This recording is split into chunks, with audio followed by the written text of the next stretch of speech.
ተነስተልን እንደምንውላችኋል የተወደዳችሁ ተመልካቾች ይህ የኢትዮጵያ ቴሌቪዥን የቀን 7 ሰዓት ዜናችን ተጀምሯል። በቅድሚያም አባይት ጉዳዮችን ነው።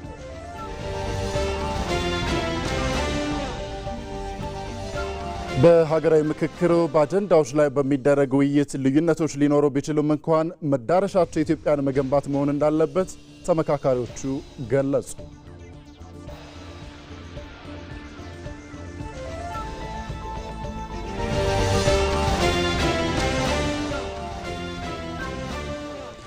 የህወሓት የጥፋት ቡድን ስልጣንን በኃይል ለመጨበጥ በሚያደርገው እኩይ እንቅስቃሴ በትግራይ ክልል ወጣቱ ለስደትና መፈናቀል መዳረጉን የክልሉ ተወላጆች ኮንነዋል።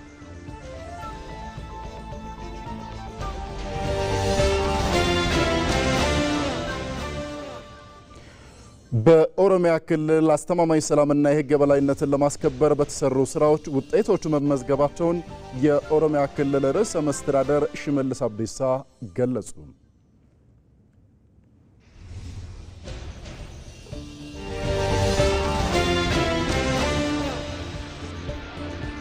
ከውጭ ዳግም ባገረሸው የአሜሪካ ኢራን ግጭት ዋሽንግተን የቴህራንን ወታደራዊ አቅም ለማዳከም ያለሙ ጥቃቶችን ለ8 ተከታታይ ቀናት መሰንዘሯን ቀጥላለች።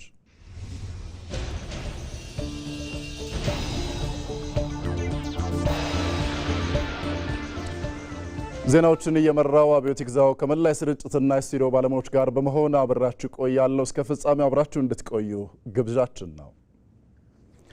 ወደ ቀዳሚ ጉዳይ እንለፍ።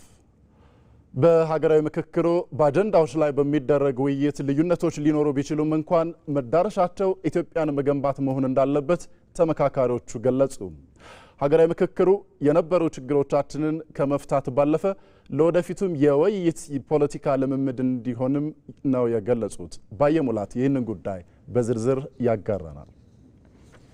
ዛሬ በጠረጴዛ ዙሪያ የሚደመጥ የሐሳብ ትግል ነገ ልጆቻችን ከሚከፍሉት የደም ዋጋ ይታደጋቸዋል። ዛሬ የምንለማመደው የመደማመጥና መወያየት ጥበብ ለነገው ትውልድ የማይጠፋ የሰላም ፋኖስ ይሆናል በሚል እሳቤ የተጀመረው ሀገራዊ ምክክርም ኢትዮጵያን ሰላማዊ ጸና እድገቷን ፈጣን ያደርጋል። ምክክሩ ልዩነቶች የጥፋት ቀለብ መሆናቸው ቀርቶ ሀገር የሚታነጽባቸው የውበት ቀለማት እንዲሆኑም መሰረት የሚጥል ነው። ለዛሬ ብቻ ሳይሆን ለነገም ችግሮችን በውይይት መፍታት ምን ያህል አትራፊ እንደሆነ የሚያስረዳ ልምምድም ይሆናል። የቆዩ ችግሮቻችንን ስንከራከርባቸው ከክርክር አልፎ ደግሞ ወደ ግጭት ሲያመሩ የነበሩ ወደ ትጥቅ ትግልም ጭምር ሲያመሩ የነበሩና የቆዩ የተደራረቡ ለዘመናት ለእርስ በርስ መሻኮትና ለሰላም እጦትም ጭምር ምክንያት ሆነው የነበሩ ጉዳዮችን በኢትዮጵያ ሰማይ ስር የሚነሱ በርካታ ጥያቄዎች ቀርበው ውይይት የተደረገባቸው ነው የሚገኘው።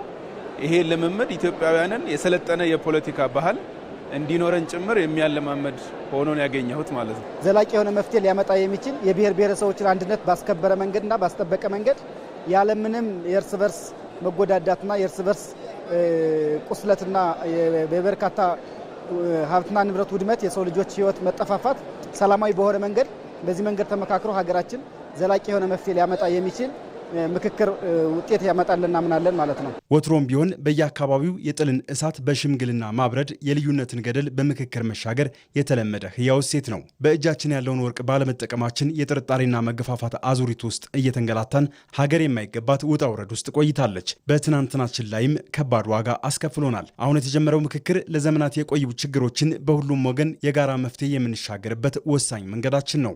እያንዳንዱ የኢትዮጵያ ችግር ካለመግባባት፣ ካለመሰብሰብ፣ ካለማመካከር የመጣ እንጂ ሌላ የተለየ የለም። ኢትዮጵያ ከሁሉም የምትቀድም ከዓለም ትልቅ ታሪካዊ ሀገር፣ ነገሮች ግን ተሰባስቦ ሃንድል የሚያደርግበት ወቅት ስላልነበረ ነው። ይህ ወቅት ግን ታሪካዊ ወቅት ነውና የመጣ ትልቅ ጠቀሜታ ያለው ጊዜ ስለሆነ ሁላችንም ተጠቅመን እችን ውጤት እችን ጊዜ ወደ ውጤታማነት መቀየር አለብን። ይሄ ተመካካሪ ትልቅ ወሳኝ ኃላፊነት ተጥሎበታል ብዬ አስባለሁ። ስለዚህ ለቀጣይም ትውልድ ለኛም አሁን ላለው ለሀገራችን እድገትም ይሄ የምንመካከረው የሚመጡ ውጤቶች በጣም ወሳኝና ሀገራችን እንድትቀጥል ትልቅ አስተዋጽኦ ይኖራል ብዬ አስባለሁ። በሀገራዊ ምክክሩ አዳራሽ ብዝሃ መልክ ያላቸው ጥያቄዎችና አጀንዳዎች በአንድ የውይይት ጠረጴዛ ላይ ቀርበዋል። ትናንት ለጠብ የተዘረጉ እጆች ዛሬ ሀገርን ለማዳን በቁጭትና በትህትናም ተያይዘዋል። በምክክሩ የሚነሱ ሀሳቦች ቀለማቸውና ዜማቸው የተለያየ ቢሆንም የሁሉም መዳረሻ ግን አንድ ነው፣ ትልቋን ኢትዮጵያ መገንባት። ጥያቄዎቻችንም የተለያዩ ፍላጎቶቻችንም የተለያዩ ሊሆኑ ይችላሉ። ነገር ግን አንድ የሚያደርገን ነገር ግን አለ። አንድ የሚያደርገን ነገር አገር ነው። የአገር ፍላጎት የአገር ቀጣይነት ነው አንድ የሚያደርገን ማለት ነው።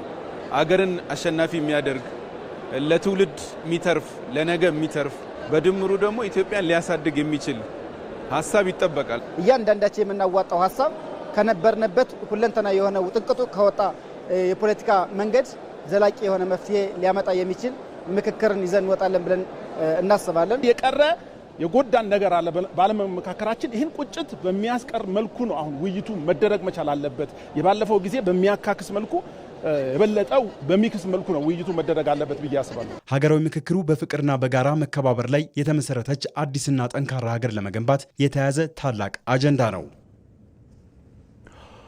በሀገራዊ ምክክሩ ጉባኤው ከመላ ኢትዮጵያና ከባህር ማዶ የተወከሉ ተመካካሪዎች በጋራ መምከራቸው በሀገር ግንባታ ሂደት ውስጥ ትልቅ ሚና እንደሚኖረው ተመካካሪዎቹ ገለጹ። ተመካካሪዎቹ መላ ኢትዮጵያውያን የወከሉ ተመካካሪዎች በአንድ ጣሪያ መምከራቸው እርስ በርስ በመተዋወቅና በመግባባት በሀገር ግንባታ ውስጥ ትልቅ አበርክቶ ይኖረዋልም ብለዋል። መስከረም ቸርነት አስተያየታቸውን አሰባስባለች። እዚህ ያለነው በጣም በሚገርም ሁኔታ ሁላችንም ከአፋር፣ ከሶማሌ፣ ከተለያዩ አካባቢ የመጡ ከጋምቤላ፣ እኛ ከማዕከላዊ ነው የመጣሁት፣ ከማዕከላዊ ኢትዮጵያ ከሀዲያ ዞን ከሆሳዕና ከተማ ነው የመጣሁት። እዚህ ጋር ያለው ነገር በጣም ደስ ይላል። ህብረታችን ሁሉም እንደ አንድ ነው፣ ለአንድ ኢትዮጵያ እንደ አንድ ነው እየሰራን ያለነው። በእርግጠኛነት ደግሞ ሀገር ግንባታ ላይ ነው እኔ ግሩፕ የደረሰኝ መወያያው እና ሁላችንም ደግሞ ለሀገር ግንባታ ነው የምንሰራው ማለት ነው። እየተወያየንም ያለ ነው። እዚህ ጋር እያንዳንዱ የራሱን ነገር ይዞ ነው የመጣው፣ ወደ አንድ እናመጣዋለን እና ቆንጆ ነው ያለው ነገር፣ ደስ ይላል። ሰላምን ለመገንባት ነው ዛሬ ላይ የተሰበሰብነው። ያለነው ምዕራፍ ወሳኝ መጨረሻ ምዕራፍ ላይ ነው። ለሀገር መሰረታዊ የሆነ ነገር ጥለን በታሪክ አጋጣሚ የዚህ መስራች ሆነናል። ሀገር ሰላም አግኝታ እንዲኖር ከላይ እግዚአብሔር እንግዲህ በአጋጣሚ ሰጥቶናል። ይሄን እድል ባገኘ ነው ለኢትዮጵያ አንድ ነገር ሰርተን ማለፍ አለብን ብዬ አምናለሁ። መገናኘት የሚባለው ነገር በረከት አለው እየተባለ ያደኩ ነኝ። ከዛ ውጪ የጎሳ ባህሎችን የኦሮሞን፣ የአፋርን፣ የሶማሌን እንዲሁም ደግሞ የተለያዩ የደቡብ ብሔረሰቦችን ባህል አውቃለሁ።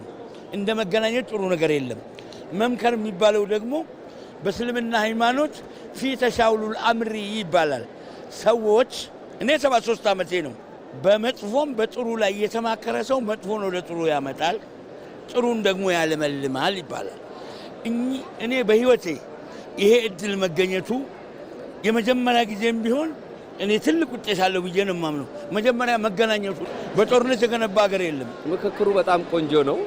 የተሰጠን 8 አጀንዳ በጣም ጥሩ ነው። ሁሉንም አስገምግመውናል፣ እንስማማለን። በአሁን ሰዓት ራሱ በጣም እየተግባባን ያለ ነው። ካሁን ወዲያ መጥፎ ይደርሳል ብዬ አልገምትም። የመጣሁት ከሳውዝ አፍሪካ ነው። ሳውዝ አፍሪካ ያሉትን ኢትዮጵያና ትውልደ ኢትዮጵያውያን በመወከል ነው። ዜጎች በራሳቸው ውስጣቸው ያለውን መብት ተጠቅሞ ለሀገር ሀሳብ ኮንትሪቢዩት አድርገው የራሳቸውን ሀሳብ ልዩነትን ቢኖር ያለውን ይጠቅማል የሚለውን የሚሳተፍበት እድል አልነበረውም።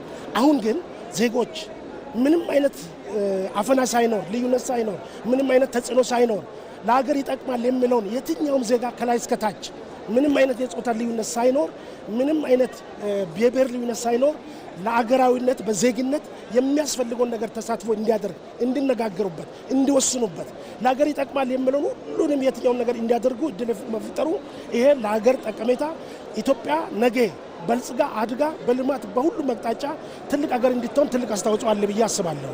ሁሉም ተካትቻለሁ ብሎ ስለሚያስብ ስለተካተተም ተሳታፊም ስለሆነ በሚወሰነው ውሳኔና በሚመጡ ነገሮች ላይ እጅግ በጣም ደስተኛ ሆኖ ይቀበላልና ተሳትፎው እጅግ በጣም የሚደነቅና የሚያኮራ ነው ብዬ አስባለሁ።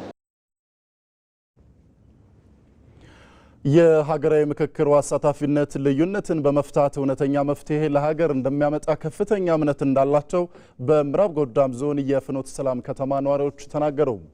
ምክክሩ ከንግግር ባለፈ ችግር ፈቺ ውጤቶች የሚገኙበት ስለመሆኑም ነዋሪዎቹ ገልጸዋል። ነዋሪዎችን ራሄል ፍሬው አነጋግራ ተከታዩን ዘገባ አድርሳናለች። ኢትዮጵያውያን እየመከሩ ነው፣ ሀገርን ያሻግራሉ፣ ልዩነትንም ይቀርፋሉ ያሏቸውን አጀንዳዎች ለይተው መምከር ከጀመሩ ቀናት ተቆጥረዋል። ምክክሩ ልዩነትን በጠበንጃ ለመፍታት የመሞከር አክሳሪ አስተሳሰብን የተሻገረና የሰለጠነ መንገድ መሆኑን የሚያነሱት የፍኖተ ሰላም ከተማ ነዋሪዎች የውይይት አጀንዳዎች ከህዝብ የመነጩ በመሆናቸው ውጤቱን አመላካች መሆናቸውን ያነሳሉ። ኢትዮጵያ እንደሚታወቀው በታሪኳ ለዘመናት የኖረች ሀገር ናት።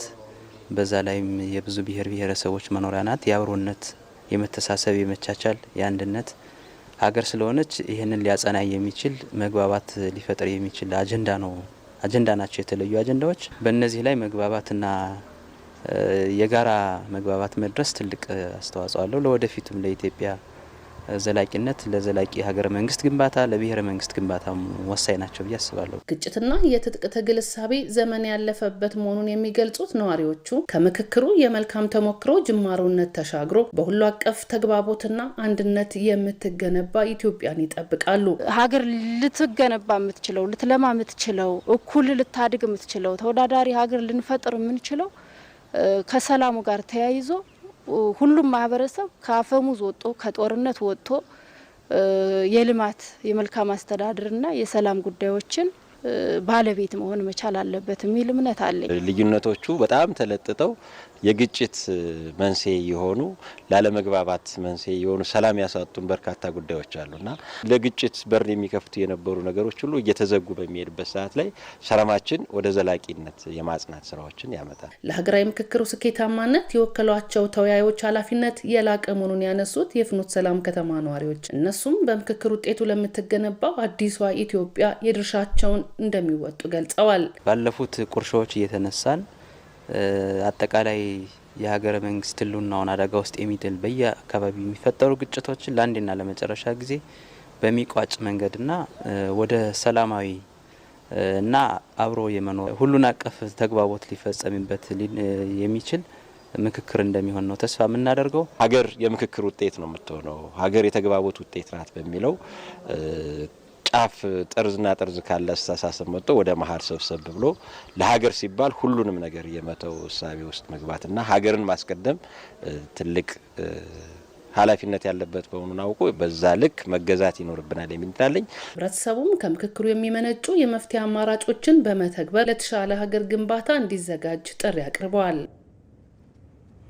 እንቀጥላለን። እዚሁ ጉዳይ ላይ ነው የምንቆየው።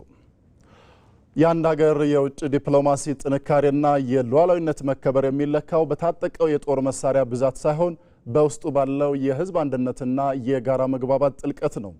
በአሁኑ ወቅት ኢትዮጵያ የጀመረችው ታሪካዊው ሀገራዊ ምክክር ከውስጥ ልዩነቶች ተሻግራ በአንድ ድምፅ የምትናገርበትን አዲስ ምዕራፍ የሚፈጥርላት ነው። ሳዳት ሙሐመድ ሳኒ ይህንን ጉዳይ በዝርዝር ይነግረናል። በአሁኑ ወቅት ኢትዮጵያ ውስብስብ የውስጥና የውጭ ፈተናዎች የተጋረጠባት ወቅት ላይ ትገኛለች። በአንድ በኩል የውስጥ ፖለቲካ ልዩነቶች፣ የታሪክ ትረካ ሽኩቻዎችና የማንነት ጥያቄዎች ሀገራዊ መረጋጋትን እየተፈታተኑት ይገኛሉ።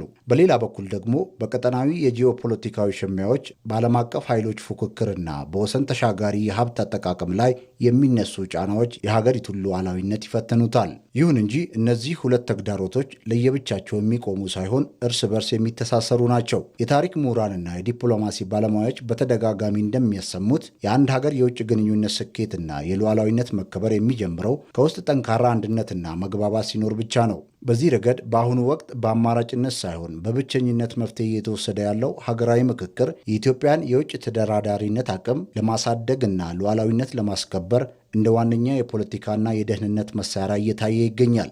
ታሪክ እንደሚያስተምረን የውጭ ኃይሎች በአንድ ሀገር የውስጥ ጉዳይ ጣልቃ ለመግባት የሚያስችላቸውን በር የሚያገኙት በሀገር ውስጥ ያሉ የፖለቲካ ኃይሎች እርስ በርስ በሚፈጥሩት ከፍተኛ አለመተማመን ነው። ኢትዮጵያ ባለፉት ዓመታት ያጋጠሟት አብዛኛዎቹ የውጭ ጫናዎች መሰረታቸውን ያደረጉት በሀገር ውስጥ በነበሩ ግጭቶችና አለመረጋጋቶች ላይ ነበረ።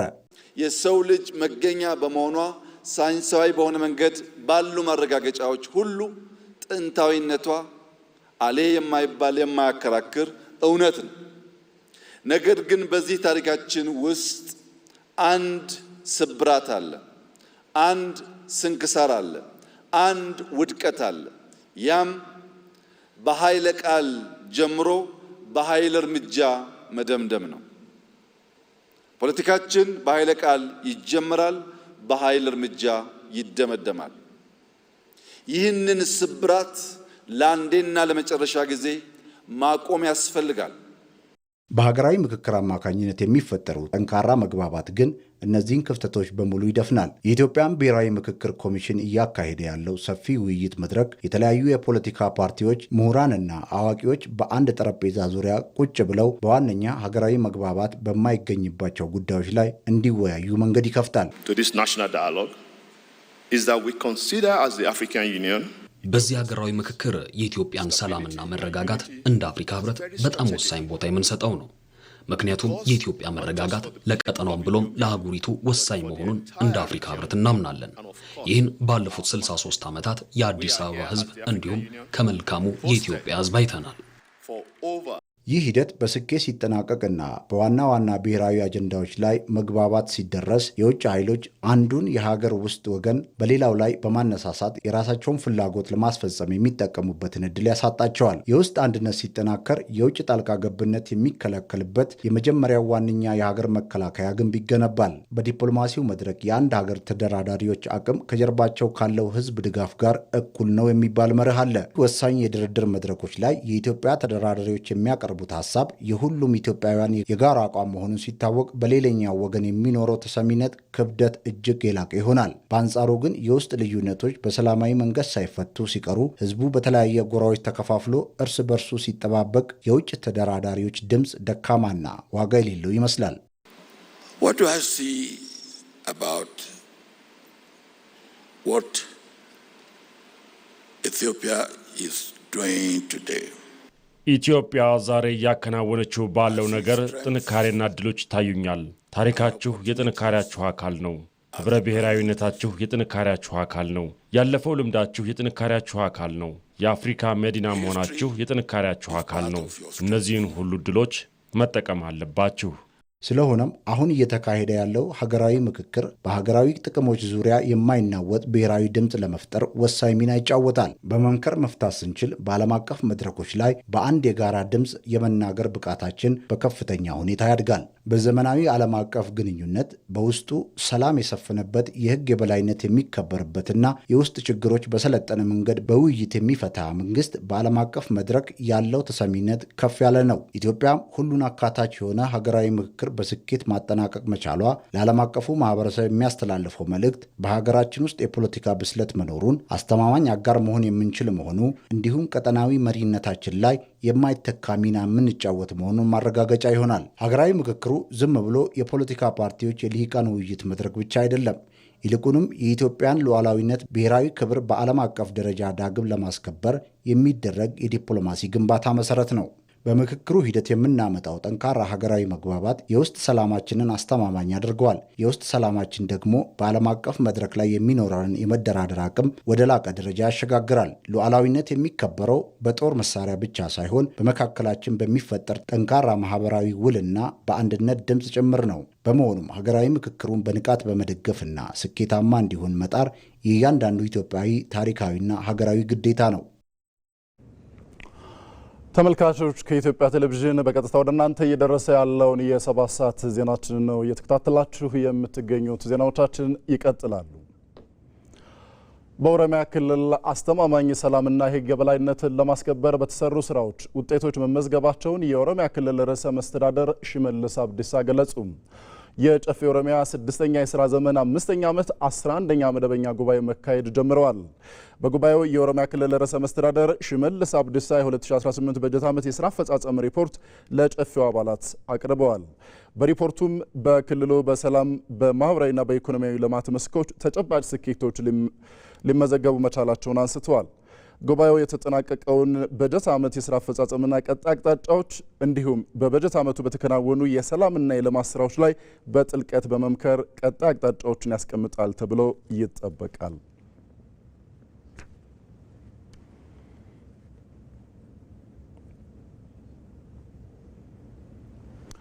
ተመልካቾች በዚህ ጉዳይ ላይ ተጨማሪ መረጃዎችን ልታጋራን ዘጋቢያችን ሐመራዊት ብርሃኑ በቀጥታ መስመራችን ላይ ትገኛለች። ሐመራዊት ጨፌ ኦሮሚያ በቀረበው ሪፖርት ላይ በተለይ በክልሉ ሰላምና መረጋጋትን ለማስፈን እንዲሁም ደግሞ ሁለንተናዊ ብልጽግናን ለማረጋገጥ የተከናወኑ ስራዎች ምን ይመስላሉ? የተመዘገበው ውጤትስ እንዴት ይታያል? አጠር አድርገሽ አጋሪን። አመሰግናለሁ። እንግዲህ የጨፌ ኦሮሚያ 6ኛ የስራ ዘመን 5ኛ ዓመት 11ኛ መደበኛ ጉባኤውን ዛሬ ጀምረዋል። እንደሚታወቀው የክልሉ መንግስት በተጠናቀቀው በጀት ዓመት የህዝብን ተጠቃሚነት የሚያረጋግጡ እንደዚሁ እድገትና ልማትን የሚያፋጥኑ ጉዳዮች ላይ ውሳኔዎችን ማስተላለፉ የሚታወስ ነው። ይህንን መሰረት በማድረግ እንግዲህ በዚህ ዓመት በማህበራዊ በሰላምና በኢኮኖሚያዊ ዘርፎች ውጤቶች መገኘታቸውን የኦሮሚያ ክልል ርዕሰ መስተዳድር ሽመልስ አብዲሳ የ2018 በጀት ዓመት ሪፖርትን ባቀረቡበት ገልጸዋል። እንግዲህ መጀመሪያው በአስተማማኝ የሰላምና የህግ የበላይነትን ለማስከበር በተሰሩ ስራዎች ውጤት መገኘታቸውን የገለጹበት ነው። በተለይ የህግ የበላይነትን ለማስከበር በፍርድ ቤቶች የዜጎች የክስ መዝገቦች ከተቀመጠው እቅድ በላይ አፈጻጸም መመዝገቡን ነው የገለጹት። ለዚህም ደግሞ ውጤት መምጣት አንዱ የባህል ፍርድ ቤቶች መኖርና ዲጂታላይዜሽንን ፍርድ ቤቶች መጠቀማቸው ነው። በዚህም እንግዲህ ዜጎች ተጠቃሚ ከያሉበት ቦታ ክሳቸውን ማካሄድ እንዲችሉ ያስቻለበት ነው። በዚህ ውጤት የተገኘበት ነው። ሌላው እንግዲህ ሰላምን በማስከበር ረገድም ዘንድሮ እንግዲህ 7ኛው ሀገራዊ ጠቅላላ ምርጫ በክልሉ ተካሂዷል። እንደ ሀገርም የተካሄደበት ነው። እንግዲህ በክልሉ ይህ ሀገራዊ ምርጫ በሰላም እንዲጠናቀቅ በማድረግ ረገድ የጸጥታ ኃላፊዎች በቅንጅት በሰሩት ስራ ውጤት መገኘቱና እንደዚሁ በሰላም መከናወኑ የተገለጸበት ነው። ዜጎችም ምርጫውን ለማከናወን በተለይ ለዲሞክራሲ ስርዓት ግንባታ ያላሳለሰ ጥረት ከሌሊት ጀምሮ እስከ ምሽት ድረስ ባደረጉት ሰላማቸውን እየጠበቁ ባደረጉት ምርጫ እንግዲህ ለምርጫው መሳካት ትልቅ ውጤት የተገኘበት ነው።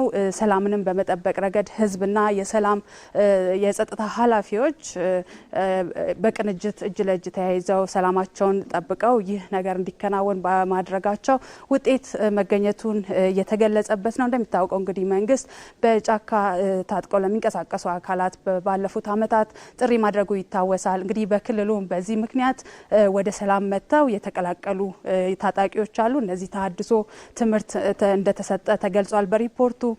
አሁንም የክልሉ መንግስት የሰላም በሩ ክፍት መሆኑን የተገለጸበት ነው። እንግዲህ ይህንን ደግሞ ተላልፈው የህዝብንና እንደዚሁ ሀገር ለመበጥበጥ የሚሄዱ ባንዳዎች ላይ እርምጃ እንደሚወስድ የተገለጸበት ነው። እንግዲህ በምርጫውም ደግሞ በአንዳንድ አካባቢዎች ምርጫውን ለማወክ የተደረጉ ሂደቶች ነበሩ። ይህንን በህዝብና በጸጥታ አካላት ማክሸፍ መቻሉን ነው እንግዲህ ሽመልስ አብዲሳ የገለጹት። በዚህም ጥሩ ውጤት የተገኘበት ዘርፍ መሆኑን ነው እንደ አጠቃላይ የተገለጸው ማለት ነው። ሌላኛው እንግዲህ ማህበራዊ ዘርፍ ነው። በዚህ በማህበራዊ ዘርፍ የትምህርት ጥራትን ለማስጠበቅ የጤናውን ዘርፍ እንደዚሁ ለሴቶች፣ ለህፃናት፣ ለተለያዩ ዜጎች የጤና ሕክምናና አገልግሎት ለመስጠት ጤና ኬላዎችን በመገንባት ትምህርት ቤቶችን ተጨማሪ ግንባታ በማከናወን በሰው ሰራሽና በተፈጥሮ የሚደርሱ አደጋዎችን ዜጎችን ለመደገፍ የቡሳ ጎኖፋ የራሱን አስተዋጽኦ እያደረገ መሆኑንና የመጠጥ ውሃ የንጹህ መጠጥ ውሃ ተደራሽነት ማስፋት ላይ ጥሩ ስራዎች መሰራታቸውን የተገለጸበት ነው። ሌላኛው እንግዲህ የዜጎችን ከተረጅነት ወደ አምራችነት ለማምጣት በኢኮኖሚው ዘርፍ ከፍተኛ ውጤት የታየበት ነው። በግብርና፣ በኢንቨስትመንት እንደዚሁም ደግሞ በማዕድን ዘርፎች በተለያዩ ኢኒሼቲቮች ዜጎች እየተሳተፉ እንደሚገኙ የተገለጸበት ነው። እንግዲህ ይህንን ደግሞ ስኬት ለማምጣት የጨፌ ኦሮሚያ ያላሰለሰ ድጋፍና ክትትል በማድረግ ይህ ውጤት ሊመጣ እንደተቻለ በሪፖርቱ ተመላክቷል። ሐመራዊት ለነበረን ጊዜ እናመሰግናለን። መልካም ቀን እንዲሆንልሽ ተመኘው። እንቀጥላለን። የአዲስ አበባ ከተማ አስተዳደር በ2018 በጀት ዓመት ከታቀዱ እቅዶች 96 በመቶ አፈጻጸም አስመዝግቧል። በቀጣይም ሰው ተኮር የልማት ስራዎች፣ የተቋማት ግንባታ፣ የአገልግሎት አሰጣጥና የኑሮ ውድነትን ለመቀነስ በትኩረት እንደሚሰራ ከንቲባ አዳነች አቤቤ አስታውቀዋል። በበጀት ዓመቱ የተሻለ አፈጻጸም ያስመዘገቡ ተቋማት ሽልማት ተበርክቶላቸዋል። በዚህ ጉዳይ ላይ ተጨማሪ መረጃዎችን ሊያጋራን ደግሞ ዘጋባችን መሐመድ ረህማቶ በቀጥታ መስመር ላይ ነው የሚገኘው። መሐመድ፣ በአዲስ አበባ ከተማ ባለፈው በጀት ዓመት የተከናወኑ ተግባራት ምን ይመስላሉ? ምንስ ውጤት ተመዘገበ? የሚለውን አጠር አድርገህ አጋራን። አመሰግናለሁ። አንተም መግቢያው ላይ እንደገለጽከው እንግዲህ በ2018 በጀት ዓመት የከተማ አስተዳደሩ ካቀዳቸው እቅዶች 96 በመቶ ያህሉን ማሳካቱ ተነስቷል። እንግዲህ የአዲስ አበባን በ2022 የብልጽግና ተምሳሌት የሆነች ከተማ ለማድረግም የ5 ዓመት ስትራቴጂካዊ እቅድ ታቅዶ ነበረ። የ5 ዓመቱ ስትራቴጂካዊ እቅድ ዘንድሮ ነው ያበቃው። ይህም እቅድ እንግዲህ 96 በመቶ ያህል እንድትሳካ ነው ከንቲባው ያነሱት። በዚህም መሰረት በ2018 ከተሰሩ ዋና ዋና ስራዎች መካከል ሰው ተኮር የሆኑ የልማት ስራዎች ትኩረት ተሰጥቷቸው እንደተሰሩ ነው የተገለጸው። አዲስ አበባን ስሟንና ግብሯን የሚመሳሰል ለማድረግም ሰፊ ስራ ተሰርቷል። ከዚህም አንጻር በጽዳት የተሰራው ስራ በተምሳሌትነት የሚነሳ ነው። በደረቅ ቆሻሻ አያያዝ ደግሞ አዲስ አበባ ተሸላሚ ከተማ እስከ መሆን ደርሳለች። አረንጓዴ ሽፋን በተመለከተ ደግሞ ከዚህ ቀደም የነበረው የለውጡ መንግስት ከመግባቱ በፊት የአዲስ አበባ ከተማ የአረንጓዴ ሽፋን ወደ 2.8 በመቶ ወርዶ ነበረ። አሁን ላይ ወደ 24 በመቶ ከፍ እንዳለ ነው እየተነገረ ያለው። በሌሎችም ሰፋፊ ስራዎች ተሰርቷል። አዲስ አበባ እንግዲህ የሰላም ከተማም ናት። እንግዲህ በሰላምና ጸጥታ የምትታወቅ ከተማም በመሆኗ አህጉር አቀፍ ሀገራዊና እንዲሁም ዓለም አቀፋዊ ኮንፈረንሶችን በማስተናገድም ላይ ትገኛለች። ይህም የሰላም ውጤቷ እንደሆነ ነው የተነገረው። በሌሎችም በኩል እንግዲህ የምገባ ማዕከላት ተስፋፍተው እየተሰሩ ነው። የኑሮ ውድነቱን ለማረጋጋትም በርካታ ስራዎች እየተሰሩ ነው። ከዚህ ውስጥ አንዱ የንግድ ቁጥጥሩን መደበኛ አድርጎ እየተሰራ ነው ያለው። ህገወጥ የንግድ ስራም ካለ የዋጋ ንረትን የሚያባብሱ ነገሮች ካሉም ለመቆጣጠር ሰፊ ስራ እየተሰራ ነው። በሌላ በኩል ምርትን ደግሞ ተኪ ምርቶችን በአዲስ አበባ በሚገኙ ኢንዱስትሪዎችም በሌሎችም ለማምረት ሰፊ እንቅስቃሴ እየተካሄደ ነው የሚገኘው።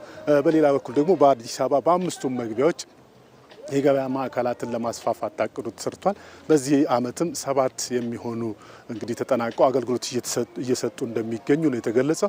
በሌላም በኩል በቀጣይ በ2019 በጀት ዓመት ደግሞ የትኩረት አቅጣጫዎች ተብሎ የታሰቡ ነገሮች የታቀዱ ነገሮችም ተነስተዋል። ከዚህ አንጻር የተቋማት ግንባታ ትልቅ ቦታ የሚሰጠው ነው። የኑሮ ውድነትንም ለማረጋጋት ድጎማዎች ተጠናክረው የሚቀጥሉ ይሆናል።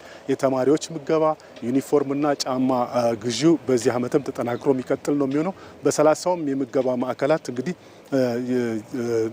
ድጋፍ የሚያስፈልጋቸውም ሳይሆኑ ማንኛውም ሰው መጥቶ እንዲገለገልባቸው ሁሉ ክፍት ሊደረጉ እንደሚችሉ ነው የተነገረው። በሌላ በኩል እንግዲህ በዚህ በበጀት ዓመቱ ከፍተኛ አፈጻጸም ያስመዘገቡ የካቢኔ ተቋማት፣ የካቢኔ ያልሆኑ ተቋማት በማዕከል ደረጃ ማለት ነው ክፍለ ከተሞችና ወረዳዎችም የተለያዩ ሽልማቶችን ተበርክቶላቸዋል ማለት ነው። ለሰዓቱ ያለኝ መረጃ ይህን ይመስላል። መሐመድ፣ ለመረጃዎች እናመሰግናለን። መልካም ቀን እንደሆነ ተመኘው።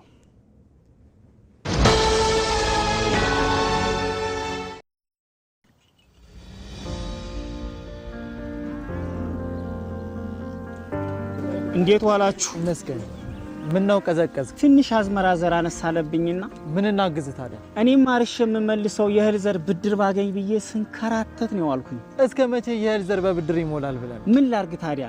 ምን መላ ይገኛል?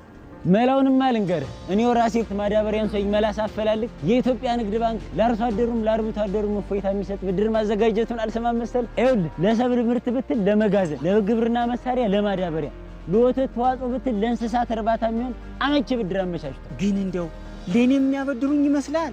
አዎ ስልህ ለብቻም ሆነ ከሌሎች አርሶ አደሮች ጋር ቢሆን አንድ ላይ ሆናችሁ መበደር ትችላላችሁ። ታዲያ ምን ማድረግ ነው የሚጠበቅብኝ? እዚህ አቅራቢያ የሚገኝ የኢትዮጵያ ንግድ ባንክ ቅርንጫፍ ጎራ ብለህ ባለሙያ አማክረህ ከ25% ጀምሮ ቆጥበህ የአሻን የግብርና ብድር መበደርና ልማትን ማቀላጠፍ ነው። ሀገር የሚመግበው ባለሙያ ለዓመታት ሲያገለግል የቆየው የኢትዮጵያ ንግድ ባንክ የግብርና ስራ እንዲቀላጠፍ አስፈላጊ የሆነ ብድር አመቻችቷል። ከ5% ጀምሮ ቆጥበው የግብርና ስራውን ያቀላጥፉ። የኢትዮጵያ ንግድ ባንክ ሁሌም የሚተማመኑበት ባንክ።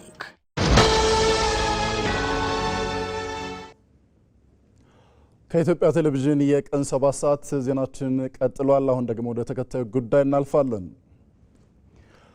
የህወሓት የጥፋት ቡድን ስልጣንን በኃይል ለመጨበጥ በሚያደርገው እኩይ እንቅስቃሴ በትግራይ ክልል የሰላም እጦት መፍጠሩንና ይህንኑ ተከትሎ ወጣቱ ለስደትና መፈናቀል መዳረጉን የክልሉ ተወላጆች ኮንነዋል። የፌዴራል መንግስት የቡድኑን የጥፋት ሴራ በአስቸኳይ እንዲያስቆምና የክልሉን ሕዝብ ለሰላምና ደህንነት እንዲያስጠብቅም ጠይቀዋል። ዛህራ መሐመድ በዝርዝር ታጋራናለች። የህወሓት የጥፋት ቡድን በትግራይ ክልል ውስጥ እየፈጠረ ባለው መጠነ ሰፊ ቀውስ ሳቢያ በአካባቢው ፍጹም የሆነ ሰላም እጦት በመስፈኑ በአዲስ አበባ የሚገኙ የክልሉ ተወላጆች ሰላም እንዲሰፍን ጥያቄ እያቀረቡ ይገኛሉ። በተለይም ቡድኑ በንጹሃን ዜጎች ላይ እያደረሰ ያለው ያልተገባ ጫናና ፈሳ የነገ ሀገር ተረካቢ የሆነውን ወጣት በገፍ እንዲሰደድና የገዛ ቀዬውን ጥሎ እንዲፈናቀል ምክንያት መሆኑን የፖለቲካ አመራሮቹና የትግራይ ተወላጆች በሰላማዊ ሰልፍ ጠይቀዋል። ይህን ህዝብ ላስከፊ ስቃይ የዳረገ መዋቅራዊ ችግር ለመቅረፍና ለክልሉ ዘላቂ መረጋጋትን ለማምጣት ድምጻቸውን በጋራ ለማሰማት መገደዳቸውንም አስገንዝበዋል። እኔ እዛ ነበርኩኝ። አሁን ከመጣው ብዙ አልቆየውም። እዛ ላይ ሰላም ስላጣው ነው እንጂ እዛ ላይ መኖር ጠልቼ አይደለም ወደዚህ የመጣው። እንዳልታሰር ወይም ደግሞ በግዴታ ወደ ሱዳን እንዳይሸጡኝ ወይም ደግሞ ወደ ማሰልጠኛ እንዳይወስዱኝ ፈርቼ የወጣው አንድ ወጣት ነኝ። ጽምዶ ብሎ የጀመሩትን ስራ ለማስኬድ ወጣቱን አስገድዶ በግፍ እናቶች እያለቀሱ እየጮሁ እየታሰሩ እየተገደሉ ነው ያለውና በጣም አስጠያፊ የሆነ ግፍ ነው የሚሰራ ያለ በትግራይ ላይ።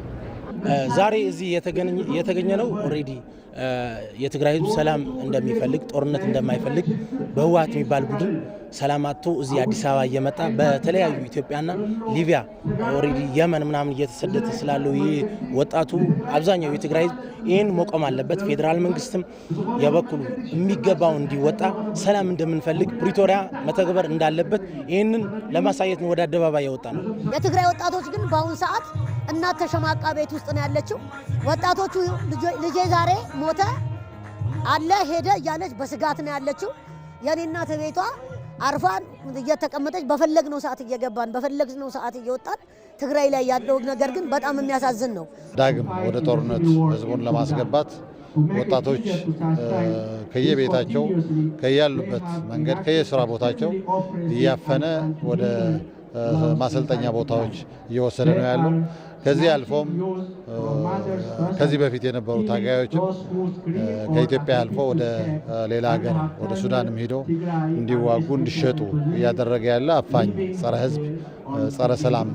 ይህ የጥፋት ኃይል ስልጣንን ያለ አግባብ ለመንጠቅና የግል ፍላጎቱን ለማርካት በሚል በትግራይም ሆነ በመላው ኢትዮጵያ ላይ ከፍተኛ ትርምስና ሁከት እየፈጠረ እንደሚገኝ ሰልፈኞቹ በጽኑ አውግዘዋል። ቡድኑ ሀገር አቀፍ ጥፋትን ለመደገስ ካለው ጽኑ ፍላጎት የተነሳ ከታሪካዊ የኢትዮጵያ ጠላቶች ጋር ጭምር እኩይ ጥምረት በመፍጠር እየሰራ መሆኑን ያመለከቱት ሰልፈኞቹ ዓላማውም ኢትዮጵያ በአሁኑ ወቅት የጀመረችውን ሁለንተናዊ የልማትና የእድገት ጉዞ ማስተጓጎልና ማዳከም እንደሆነ ይናገራሉ። ቡድኑ ኢትዮጵያም ይሁን ትግራይም ይሁን እኔ ካልገዛሁት ከኔ ውጭ ያለ ሁሉም ባዳ ነው ብሎ ነው የሚያስበው። እሱ ሲኖር ኢትዮጵያ የሁላችን ሀገር ናት ይላል። እሱ ሲኖር ትግራይ የሁላችን ክልል ናት ይላል። እሱ ሳይኖር ደግሞ ትግራይ መታመስ አለባት፣ ኢትዮጵያ መታመስ አለባት። በአሁኑ ሰዓት በትግራይ የሚደረገው ነገር ለኛ ብቻ ሳይሆን ለኢትዮጵያውያን ብቻ ሳይሆን ማንም ሰው ለተባለ ሰው የማይመከር ነገር የማያስፈልግ ነገር ነው። በጠረጴዛ ዙሪያ ተወያይቶ ስልጣን እኮ ህዝብ ሲመርጥ ነው። ሰው በምርጫ ካርዱ የሚፈልገውን ይመርጣል። ህዝቡ እዚህ ያለው ልቡ ትግራይ ላይ ነው። ከጦርነት የሚያተርፈው ዲያብሎስ ብቻ ነው። ህዝቡ ወጣቱ ለውጥ ይፈልጋል፣ እድገት ይፈልጋል። እንደማን የኢትዮጵያ ክልል ያለ እድገት በትግራይ እንዲኖር፣ በጦርነት የወደመ እንዲመለስ፣ ሪከቨር እንዲያደርግ ይፈልጋል እና እዚህ ደግሞ ይህ ቡድን በህግም ተቀባይነት የለውም፣ በህዝብም ተቀባይነት የለውም። ይህንን በኃይል ነው የሚያደርገው ያለ። እቺ ሀገር እኔ ካልመራዋት ትፍረስ የሚል ኃይል ነው። ይህንን እያደረገ ያለ ደግሞ ከሌሎች ከኤርትራና ከሱዳን ኃይሎች ጋር ጽምዶ የሚል የማይሆን ጋብቻና ቃል ኪዳን ያልተቀደሰ ቃል ኪዳን አስሮ ወጣቶችን እያፈሰና ከአገሪቷን ለቆ እንዲወጣ እያደረገ ነው ያለ። በሰላማዊ ሰልፉ ላይ የተገኙ የትግራይ ተወላጆችና የፖለቲካ አመራሮች የፌዴራል መንግስት የህዝብን ደህንነት የማስከበር ህገ መንግስታዊ ኃላፊነቱን እንዲወጣ ጥሪ አቅርበዋል። መንግስት ይህንን የሀገርና የህዝብ ጠላት የሆነ የጥፋት ኃይል በአስቸኳይ እንዲያስቆም፣ በክልሉ አስተማማኝ ህግና ስርዓት እንዲያሰፍን እንዲሁም የትግራይን ህዝብ ዘላቂ ሰላምና ህልውና እንዲያስጠብቅ ጠይቀዋል። ትግራይ ላይ ያለ ሁኔታ እንዲቆም ሁሉም የኢትዮጵያ ህዝብ ከትግራይ ህዝብ ጎን መሰለፍ አለበት ብዬ ነው የሚያስበው። የትግራይ ሰላም ካልተረጋጋ የኢትዮጵያ ሰላም ሊረጋጋ አይችልም። ስለዚህ የትግራይ ጉዳይ የሁላችን ጉዳይ፣ የሁሉም ኢትዮጵያዊ፣ የሁሉም አፍሪካዊ ጉዳይ ነው። ዛሬ ዓለም በሰለጠነበት በተለይ ኢትዮጵያ ከፍ ባለችበት ጊዜ ኢትዮጵያ የዓለም አይኖች እያዩት ባሉ ሰዓት በጦርነት ማመን ይሄ በጣም የዘቀጠ አስተሳሰብ ነው። ይህንን በፌዴራል መንግስትም በመሬት ላይ ያለ የተወሰደ መሬት እንዲመለስ፣ የተፈናቃይ ወገኖቻችን ወደ ቀያቸው እንዲመለሱ፣ በህዝባችን የሚደረገው ያለ የራሱ እጃም እንዲወስድ ፌዴራል መንግስት ኦሬዲ እዛ ያሉ ተፈናቃዮች ወደ ቀያቸው መመለስ አለባቸው። ይህ ምንም የሚያደራድር ነገር አይደለም። ማለት እያሳለፉት ያሉት ለ5-6 ክረምት ምናምን ነው ከቤታቸው ተፈናቅለው እየኖሩ ያለው። እነዚህ ሰብአዊም ነገር ሁሉን ገብቶን ወደ ቀያቸው መመለስ አለባቸው። ይህ ሁላችን መስራት አለብን። አጠቃላይ የትግራይ ህዝብም ከትግራይ ህዝብ አልፎም የኢትዮጵያ ህዝብ ታግሎ እንዲያቆመው ይገባል። ይሄን ካልቆመ ችግሩ እየሰፋ ኢስት አፍሪካም ሊያምስ የሚችል ኃይል ስለሆነ በጊዜ ማቆም ያለብን ይመስለኛል።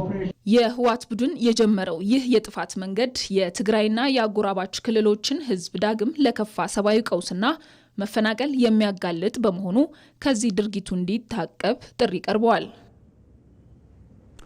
አሁንም ቆይታችንን እዚሁ ጉዳይ ላይ እናደርጋለን። የህወሓት ቡድን ከጥጥቅ ጅማሮ አንስቶ በሴራ ፖለቲካ እየተመራ የኖረ ነው። ቡድኑ በራሱ ጥቅም ላይ ብቻ ተቸንክሮ መነሻ ዓላማውን እየሳተም ጭምር ነው። አቤል ሙሉጌታን ጉዳይ በትንታኔ ያጋራናል። በኢትዮጵያ የፖለቲካ ታሪክ ውስጥ እንደ ቆሞ ቀሩ ህወሓት ያለ በጦርነት ተወልዶ በጦርነት አድጎ ስልጣን ላይም ሆኖ ጦርነትን እንደ ቁርስ ለሚመገብ ቡድን አቻ ማግኘትም ይከብዳል። የዚህ ቡድን ታሪክ ክብር ያለው የፖለቲካ ድርጅት ታሪክ ሳይሆን አገርና ህዝብን በጠመንጃ አፈሙዝ የማንበርከክ ስልጣንን በሴራ የማቆየትና በደም የመነገድ የክፉ መንፈስ አባዜ ነው። የዚህ ቆሞ ቀር ቡድን የስልጣን ጥማት የሚጀምረው ገና ከትጥቅ ትግል ጅማሮ ማለዳ ላይ ነው። ቡድኑ የተጸነሰው በዲሞክራሲ ውይይት ሳይሆን ስልጣን የጠመንጃ አፈሙዝ ውጤት ናት በሚል የማዮይስት መርህ ላይ ተንተርሶ ነው። ለ17 ዓመታት በበረሃ በቆየበትም ጊዜ በውስጡ የዲሞክራሲ ዘርን ሳይሆን የጥርጣሬንና የጭካኔን እንዲሁም የኔ ብቻ ባይነት መንፈስን በእሳቤውም ኮትኩቷል። በሂደትም ስልጣን የህዝብ ማገልገያ ሳይሆን የቡድኑ የግል ጥቅም ማስጠበቂያ ጉልበትም አደረገው። ያው ቡድን ዛሬም የኢትዮጵያ የችግር ምንጭ ሆኖም ይገኛል። በራሱ ጥቅም የተሸከለ ፍጡር ነው። በተለይ ከጊዜ በኋላ እያደገ የመጣው የግል ጥቅምን ለመጠበቅ በተለይ ከማለዲት ምስረታ ጋር ተያይዞ በ1977 ዓመተ ምህረት ማለት ነው አመራሩ በግሉ ጥቅም ብቻ እና በስልጣን ብቻ ያተኮረ ቡድን ነው። ያ ቡድን ነው አሁን ላለንበት ችግር የዳረገን። አሁን ላለንበት ችግር ዳርጎንም ከኢትዮጵያ ጋር ጥል ፈጥሮ ህዝቡንም ወደዛ ችግር ሊያስገባ የሚሞክር ያለው በትግል ዘመኑ የተነሳበት መንገድ ሲስት እንዲህ አይሆንም ዓላማችንም ዲሞክራሲ ነው ያሉትን ተራማጅ ሰዎችም ባጭሩ ለመቅጨት ብዙ ርቀትንም ተጉዟል። ንጹህ ታጋዩን አገለሉት። በግልጽ ነው ደግሞ ያገለሉት። ይዘውት እየሄዱ ያለው አቅጣጫ አደገኛ እንደሆነ የተገነዘቡ ወገኖች እንደኔ አይነቱ ግማሹ ለእስር ዳረጉት፣ ግማሹ ለስደት ዳረጉት። እኛ ተሰደን የተገደሉም አሉ። ቅድም እንዳነሳው የተገደሉም አሉ። ከዛን ጊዜ ጀምሮ አቅጣጫው ስተዋል ይሄ ድርጅት። ለቡድኑ ተቸንካሪ አመራሮች ስልጣን ማለት በምርጫ የሚገኝ የህዝብ አደራ ሳይሆን በደም የተገዛ ርስት ነው። ይህ እኛ ደም የገበርንለት የሚሉት ትርክት በስልጣን ላይ ህዝብን እንደ ባለቤት ሳይሆን እንደ ተገዢ፣ ሀገርን ደግሞ እንደ ምርኮ እንዲመለከቱም አድርጓቸዋል። ይኸው ቡድን ለ27 ዓመታት ኢትዮጵያን ሲገዛም ዲሞክራሲን እንደ ጌጥ እንጂ እንደ ስርዓትም አልተጠቀመው። ህዝቡን እኔ ብቻ አለሁላችሁ፣ እኔ ብቻ ነኝ የማውቅላችሁ በሚል የፍርሃት ቆፈን አስሮ የግድ አስፈላጊነቱን ሲያሰርጽ ቆይቷል። ለቆሞ ቀሩ ቡድን ዲሞክራሲና ምርጫ ስልጣንን ህጋዊ ማስመሰያ የፖለቲካ ቁማርም ነበር። ቁማሩን እንደሚያሸንፍ ሲያምን የሚያደርገው ካልሆነ ግን ሊያስበው እንኳን የማይችለው ነገር ነው። አሁን ምርጫ ብናካሄድ በዛን መንፈስ አንድም ሰው እኮ አይመርጠንም። በዛን መንፈስ ማለት ነው። እና በእርግጥ በአንድ በኩል ደግሞ ምን ትላለህ? እንደዛ ካላረጉ አይመረጡማ። ምርጫ ለነሱ የባለፈው የህልውና ማረጋገጫችን ነበረች። በቃ እርግጠኛ ነበርን። እዛ የተወዳደሩ አንዳንዶቹ ምርጫ ቦርድ እውቅና ሳይሰጣቸው የተወዳደሩ እኮ ነበሩ። ምርጫ ቦርድ እውቅና ሳይሰጣቸውም ጭምር ማለት ነው። አሁን ያሁን ምርጫ ግን የህልውናቸው ማክተሚያ ናት። ለዛ ስለሆነች ነው አሁን የሚጣደፉት።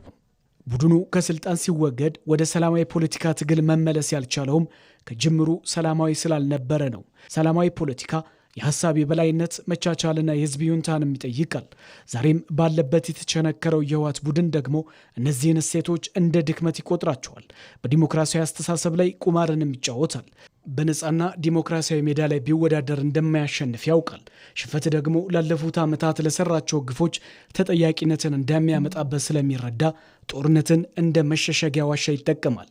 በዚህም በርካታ የትግራይ ወጣቶችን በጦርነት እየገበረ የትግራይ እናቶችን ጧሪ አልባ እያደረገ ህልውናውን ለማቆየት ዛሬም የጦርነት ነጋሪትን ይጎስማል። ይህ ኋላ ቀር ቡድን የሚኖረው ህልውናውንም አስጠብቃለሁ ብሎ በጽኑ የሚያምነው በእውከት ውስጥ ብቻ ነው። ሰላም በሰፈነበት ሀገር ውስጥ የሴራ ፖለቲካ ቦታ ስለሌለው ጦርነትን በመቀስቀስ የህዝብ ስሜትን በመግረፍና በትርምስ ውስጥ ህልውናውን ማራዘምም ይመርጣል። በዚህም በቡድኑ ሀሳብ የተጠለፉ እልፍ የትግራይ ወጣቶች የህይወትን ዋጋ ማስከፈሉ የትናንት ትውስታ ነው። ህወሓት ስልጣንን የማግኘትና የማቆየት ፍላጎቱን የሚሸፍነው የትግራይ ህዝብ ህልውና አደጋ ላይ ነው በሚል የሐሰት የስሌት ቀመር ነው። የራሱን የስልጣን ጥማት የህዝብ ህልውና አስመስሎ በማቅረብ ወጣቱን ለጦርነት ይዳርጋል። ይህ ትርክት የቡድኑ ስልጣንን ለማስጠበቅ ሲባል የንጹሐንን ደም እንደ ውሃ የማፍሰስ ጨካኝ ስልትም ነው። ለቆሞ ቀሩ ቡድን ጦርነት የጥንካሬው ምንጭ ማሳያ ሳይሆን የፖለቲካ ድግመቱ መሸሸጊያ ነው። ለዚህም ማንም አቤት እንደማይለውም አሁንም ድረስ አልተረዳም።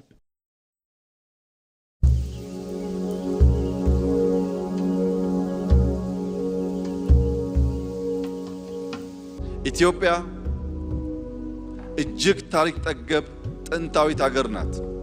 ነገር ግን በዚህ ታሪካችን ውስጥ አንድ ስብራት አለ፣ አንድ ስንክሳር አለ፣ አንድ ውድቀት አለ። ያም በኃይለ ቃል ጀምሮ በኃይል እርምጃ መደምደም ነው። ፖለቲካችን በኃይለ ቃል ይጀምራል፣ በኃይል እርምጃ ይደመደማል።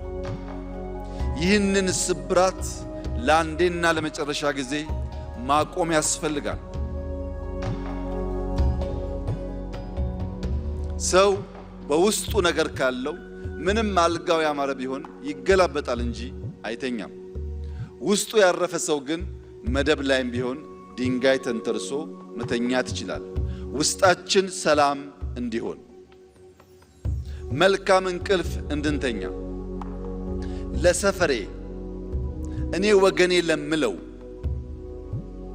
ለኔ ከባቢ ብላችሁ ሳይሆን ለኢትዮጵያ ብላችሁ እንድትመክሩ በታላቅ ትህትና አደራ ልላችሁ ፈልጋለሁ።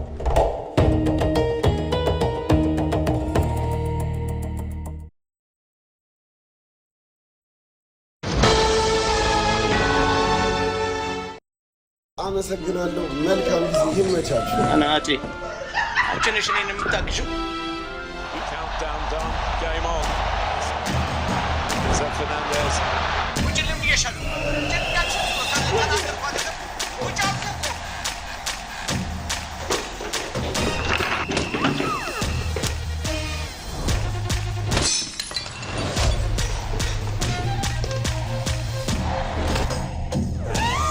ከቤታችን በዋይፋይ ከቤት ስንወጣ በሞባይላችን በዲኤስቲቪ ስትሪም በከፍተኛ ቅናሽ እንዲሁም ጎጆና ሜዳ ፓኬጆችን በነፃ ይዞ በቀረቡ የዓለም ዋንጫ ጥቅሎች ያሻንን በመምረጥ በኢትዮ ቴሌኮም ፈጣን ኔትወርክ ፈታ ብለን የእግር ኳሱ ዓለም ኮከቦችን ፍልሚያ እንታየው። ዓለም ዋንጫን ባለንበት።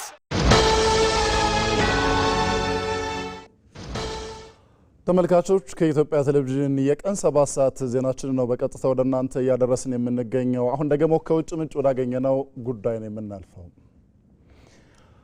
ዳግም ባገረሸው የአሜሪካ ኢራን ግጭት ዋሽንግተን የቴህራንን ወታደራዊ አቅም ለማዳከም ያለሙ ጥቃቶችን ለ8 ተከታታይ ቀናት መሰንዘሯን ቀጥላለች። ኢራንም በወሰደችው ያጸፋ ምላሽ በኩዌት ባህሬንና ዮርዳኖስ በሚገኙ የአሜሪካ ወታደራዊ ጦር ሰፈሮች ላይ የድሮንና ሚሳኤል ጥቃቶችን ሰንዝራለች። የግጭቱ ዳግም ማገርሸት በባህረ ሰላጤው የነበረውን ሰላም አደፍርሶ ዳፋው ለዓለም እንዳይተርፍ የብዙዎች ስጋት ሆኗል። ቶማስ ኃይሉ በዝርዝር ይነግረናል። በአሜሪካና በኢራን መካከል ዳግም ተቀስቅሶ ዛሬ ላይ 8ኛ ቀኑን የያዘው ወታደራዊ ጥቃት የዓለምን ትኩረት በእጅጉ ስቧል።